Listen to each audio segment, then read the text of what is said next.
पैसा पैसा पैसा पैसा पैसा माझ्या विरोधात काही थोडा पैसा वाटला का नाही?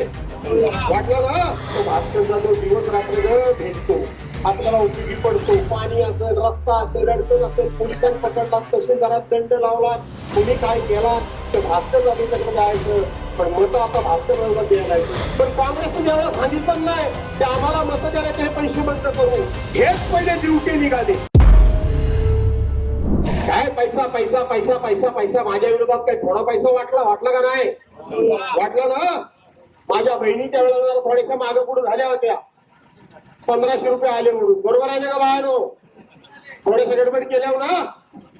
त्यावेळेला काय सारखं सांगत होते, जर तुम्ही सरकारच्या बाजून मतं नाही दिली तर तुमचे 1500 रुपये बंद होतील असं बोलत होती की नाही?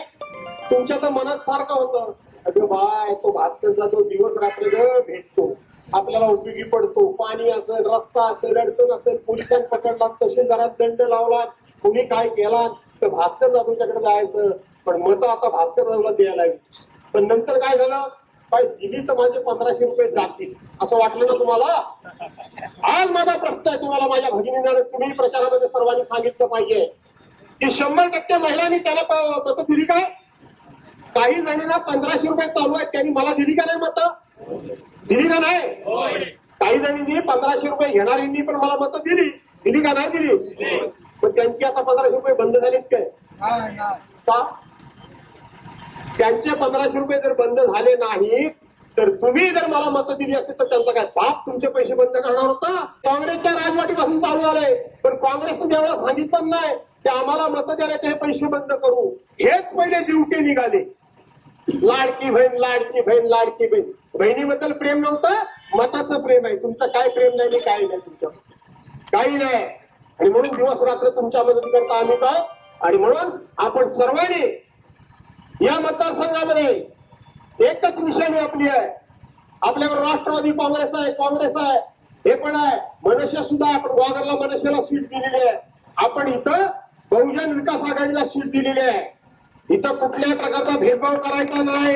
राज्याच्या मुख्यमंत्र्यांना विचारलं की या पाणी योजना पूर्ण कोण करणार, या पाणी योजना पूर्ण करण्याकरता पैसे किती लागणार?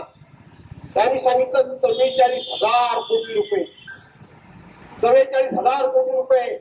मी म्हटलं माझ्या अभ्यासाप्रमाणे 9,000 कोटी रुपये लागतात. त्यांनी पुन्हा मला बरोबर केलं, करेक्ट केलं. नाही 44,000 कोटी रुपये. मी म्हटलं केंद्र सरकारच्या योजना आहेत, केंद्र सरकार यांचे पैसे देणार की नाही देणार? राज्याच्या मुख्यमंत्र्यांनी सांगितलं की जे रेकॉर्डवर आहे की केंद्र सरकार पैसा देणार नाही. आता त्याला आपल्यालाच पैसे द्यावे लागतील. राज्यावर 9,32,000 कोटी रुपयाचं कर्ज आहे. कुठून पैसे देणार? गावागावामध्ये रस्ते खराब झाले. माझ्या मतदारसंघामध्ये गेल्या 15 वर्षामध्ये एखादा सुद्धा रस्ता मुख्य खराब नव्हता. गेल्या 4-5 वर्षामध्ये सरकारने एकही रुपया मलाच काय पण कोणालाही दिलेला नाही. आणि संपूर्ण कोकणात त्या रस्त्यांची वाट लागून गेले, वाटोळ लागून गेले. पण तरी देखील सरकार निवडणुका कशा जिंकत? परवाच्या दिवशी MREGS, महात्मा गांधी राष्ट्रीय ग्रामीण योजना, फक्त महात्मा गांधींचं नाव वगळण्याकरता म्हणून तीच योजना नवीन नावाच्या रूपात तिथं आणली. फक्त नावं बदलायची. परवाच्या दिवशी नगरपालिकेमध्ये आमचे राज्याचे मुख्यमंत्री उद्धव बाळासाहेब ठाकरेंना उत्तर देताना म्हणाले की दुसऱ्याचं पोर आपल्या मांडीवर घेतलं म्हणजे ते आपलं होत नाही. मला वाटतं त्यांनाच सांगायची वेळ आली आहे. पूर्वीच्या सरकारच्या सगळ्या योजना नावं बदललं म्हणजे ती पोरं तुम्हाला झाली असं म्हणता येणार नाही.